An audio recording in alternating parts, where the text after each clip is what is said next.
Hey folks, it's Lindsey Huddleston with SPS back in the building over at Michigan State, bright and early with first-year head coach Pat Fitzgerald. He's been a great host, and we're sitting down in this great office. Coach, you have energy at 6:30 a.m. like you do at 6:30 p.m. Talk about that. Yeah, you question my energy at 6:30 p.m. Okay. I might be taking a nap, but first of all, thanks for being here, and it's an honor to host such a great group and start to build a really genuine, authentic relationship that as we move forward, hopefully everybody takes terrific pride in that. It's one hand helping the other by being authentic, genuine, and just really intentional about what we're trying to do.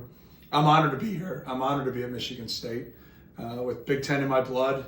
I used to walk into Spartan Stadium as a player and walk out with my nose crooked, and we look forward to getting back to that exact style of play. Yeah. You and your staff have been excellent hosts for the Horatio Williams Foundation. You talked to us about recruiting and getting this connection. How do you balance getting known in your state, coming here to Michigan, but also building a new program with all the news with the players and the staff? How do you balance all that right now? Yeah, I would say that right now, especially in spring practice, it's a lot just internally with the roster, right? We've been going all winter, winter workouts, doing different things we want to establish from a culture standpoint, team building, and that's ongoing through April 18th when we have our spring showcase.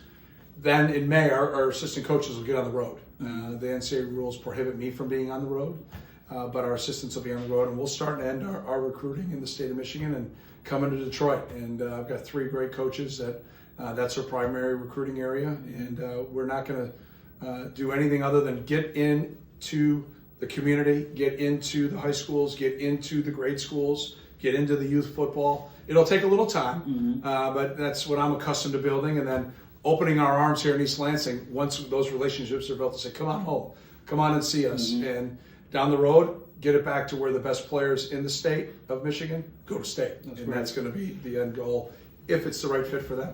Speaking of fit, you read my mind, Coach. You see my notes. You talked about your wooden-like pyramid, and fit was one of the things you emphasized. Talk about what fit means to you here. Yeah, I'll just allude to our 2 cornerstones in our program, and they're both God-given. They both take no talent, and they're both a choice every minute of every day. And then first one's a choice of your attitude. I just believe that people do things for those they know and like. And if they know you and they like you, they'll help you.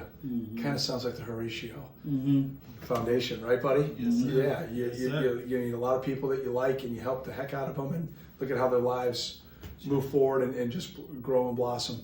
Because I've never met anybody successful that didn't have a great attitude. It's never happened. Because people won't get to know them, they won't like them, and they won't help them. And so you need a mentor, you need someone to help you, you need assistance, and that's like the left hand in the fight of success. And the right hand to us is investment. And that's consistent hard work over time, not just one day, a week, or month, or a year. Everybody that I have the privilege to get to coach ends up wanting to say, I want to play in the National Football League someday. Well, good. Wake up and set goals and an action plan and go attack it. It's not a dream anymore. And so, we think we've got those 2. They're like the 2 fists in the fight to be able to defend ourselves and fight off everything that we're going to have to fight. Because we know if we don't grind that way, and we know if we have a bad attitude, there's no way we can be successful. Yeah. You talk about that dream everyone has to make it to the NFL. That hasn't changed, but you dated yourself. You saying being the best sacred player on campus. Yeah. Dealing with this new era of sports, good, bad, or indifferent. What's your approach, and what's going to make Michigan State unique as a land? Yeah, I'm all for it. I think back to the '90s when I played, nobody would have got more NIL than me. You know what I mean? I'm kind of jealous. Right. Back like I couldn't even get a bagel with cream cheese on it, or a free burger. Now it's like, hey, he gets a car. All right, this is good. There's a better destination for the NCAA, and there's a better destination for college football and college basketball at the highest level. I'm not going to talk about that right now, but we're in kind of a transition period. And as we look out here in East Lansing, there's no dinosaurs walking the earth. They didn't evolve. And so you have to evolve as a coach. And whatever makes our guys' experience better, I'm going to push Jay Batt and our administration, President Guskowitz, our board, all of our fans, all the Spartan Nation to help us do that for them.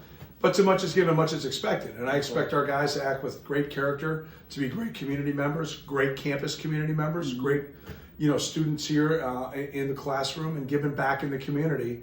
And they are. They're doing a great job of that. But, there's a better destination for the overall experience of these young men and young women. And that's why I've always been a part of national boards. I was a part of the American Football Coaches Association board for a number of years. I ascended into the presidency. Just means I was there long enough. That doesn't mean I did anything special. And then when I got here to Michigan State, the board reached out to me to go back on the board again. Okay. So I'm honored to serve. It's something I think is really important for the future of our profession, future of our game, because we're the ones that are impacting the young people when they get in our buildings. Right. Coach, I'll leave you with this, and I appreciate that. And again, we appreciate the host you've been. Parents and coaches, when they entrust their player over to you and your staff, who are they giving their players to? Yeah, I'm not their father, but I'm also someone that has coached 3 boys, and I have 3 sons. And every decision, every choice I make, it's Jack, it's Ryan, and Brendan. How would I deal with that if this issue was with them?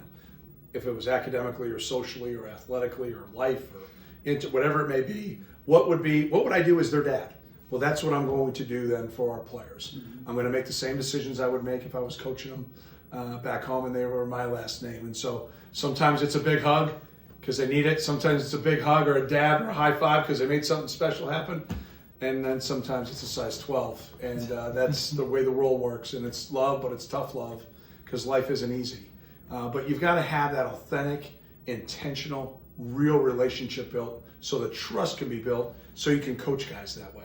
I think sometimes today coaches think, well, I'm the coach, listen to what I say and do it.